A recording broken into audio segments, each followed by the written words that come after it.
Welcome to my channel, Unsolved Mysteries. Please subscribe to the channel and turn on the notification bell to get the latest information. Today, we will learn about a case that shocked the Chinese media. Nanjing University mutilation case. Now let's start it with 1. The disappearance. Diao Aiqing was born in March 1976 in Shengao, Jiangnan District, Taizhou City, Jiangsu Province. She was the youngest of 2 siblings in a very poor family. According to her older sister, Diao Aiqing, the family was so impoverished that Aiqing had to drop out of school to find work. Meanwhile, Diao continued her studies and excelled academically.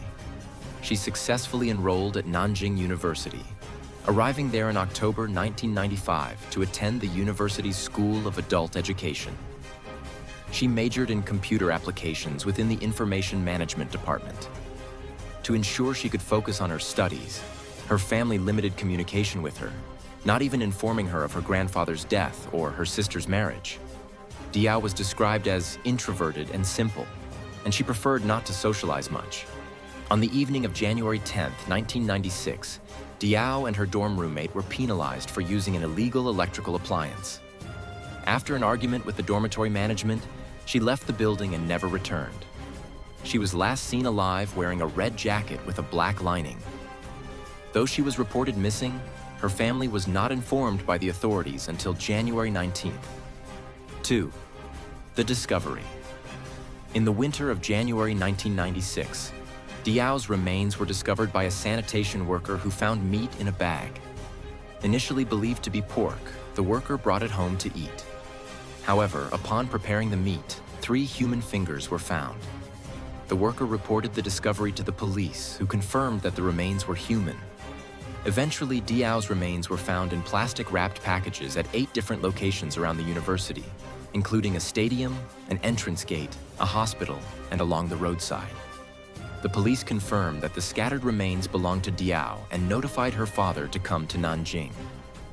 Between January 20th and January 30th, Diao's head and clothing were also found. 3.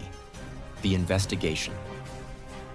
More than 2,000 pieces of human remains were recovered.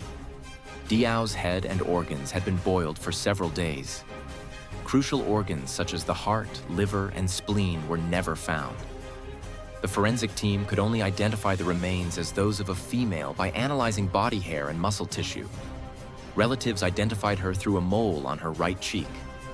A senior officer involved in the case described the murder as truly brutal, adding that the flesh had been dissected with a precision that could only be achieved by someone with deep knowledge of anatomy. The police concluded that the killer must have been either a butcher or a professional surgeon. Students and faculty members became the focus of the investigation. 2 suspect profiles were created, including that of a single, healthy, middle-aged man. However, the university's department could not find anyone matching the profile. Despite a large-scale investigation at the university and the surrounding areas, no significant clues about the crime were found, and the case made no progress. In 2016, Nanjing police informed Diao's family that the case was still under investigation. 4. The response. Nanjing University refunded Diao's tuition fees. Diao's family left Nanjing to return to their hometown 5 days later. The Yangtze Evening Post published a photo of Diao with a boyish haircut, reporting that she was last seen in a red jacket. This information sparked fear in the community about a killer targeting women with short hair who wore red jackets. In 2021, Diao's family filed a lawsuit against Nanjing University, seeking 1.62 million yuan, approximately $246,000, in damages. Diao Aiqing stated that the lawsuit was not about compensation, but about seeking justice. The case has recently gained attention due to the use of DNA evidence to solve high-profile murders from the past. The case has been compared to the Los Angeles Black Dahlia murder due to the many similarities. What do you think about this case? Please leave a comment below and remember to subscribe to the channel to keep us motivated. Thanks.